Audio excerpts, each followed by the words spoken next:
Most people believe the economy is something they can see. Prices on shelves, numbers on screens, headlines announcing growth or collapse. But the most powerful parts of the economy are not visible at all. They operate quietly, shaping behavior long before decisions are made. And once you notice them, it becomes difficult to unsee how much of modern life is governed by forces that never announce themselves. This story begins with someone ordinary, not powerful, not wealthy, not influential, just attentive enough to feel that something was off. Chapter 1. The Subtle Pressure. Daniel was not struggling in any obvious way. He had a stable job, paid his bills on time, and followed the rules he had been taught to follow. From the outside, his life looked functional, but beneath that surface, he felt a constant pressure that never seemed to ease. No matter how much effort he applied, there was always the sense of being slightly behind, slightly constrained, slightly outpaced by something he could not name.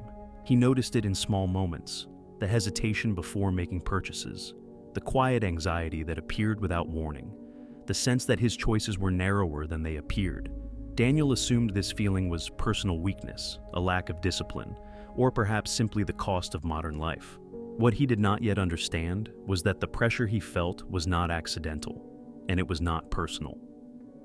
Chapter 2. The First Fracture. The realization began during a mundane afternoon. Daniel was sitting in traffic, listening to a financial report playing softly in the background. The words were familiar, almost comforting in their repetition.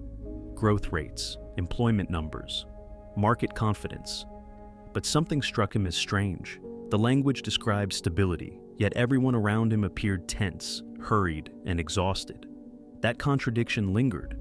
If the system was stable, why did life feel so fragile? If progress was constant, why did security feel temporary? Daniel began to notice that the official story of the economy rarely matched lived experience. This was the first fracture, small but irreversible. It marked the moment when he stopped accepting surface explanations and began observing patterns instead. Chapter 3. The Invisible Architecture. As Daniel paid closer attention, he started to see structure where he had once seen randomness. Incentives were everywhere, quietly shaping behavior without force or threat. Prices were not just costs, they were signals.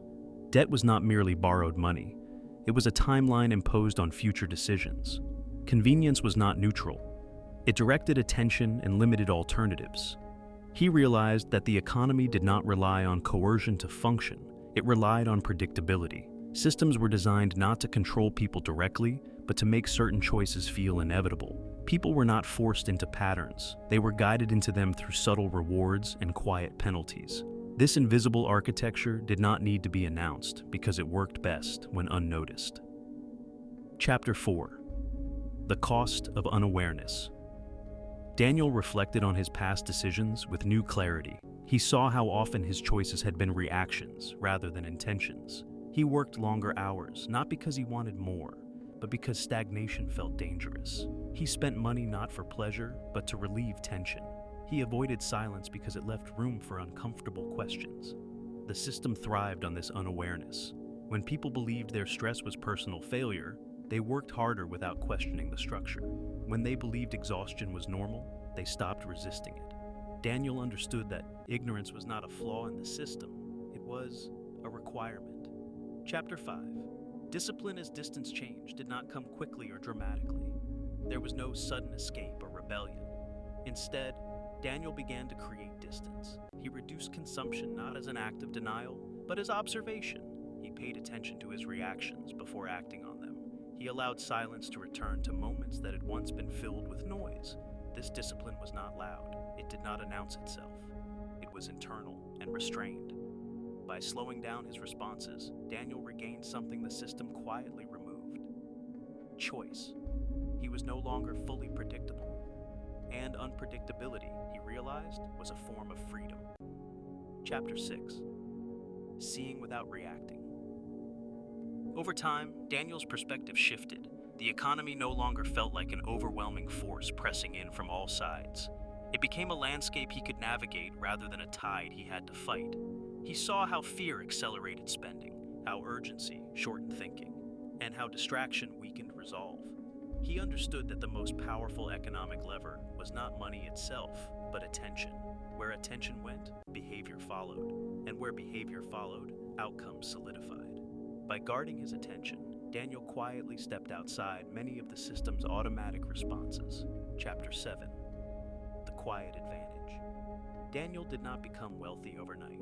His life did not transform into something dramatic or enviable. But something far more important changed. He became difficult to manipulate. He made fewer decisions from fear. He accepted fewer narratives without examination. The invisible economy still existed. It continued to operate as it always had.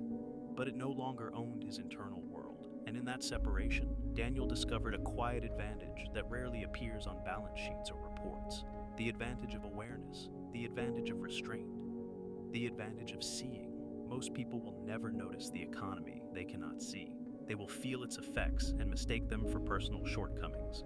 But for those willing to observe without reacting, to remain disciplined without display, and to listen in silence, the system begins to reveal itself. And once it does, the relationship with money, control, and power is never the same.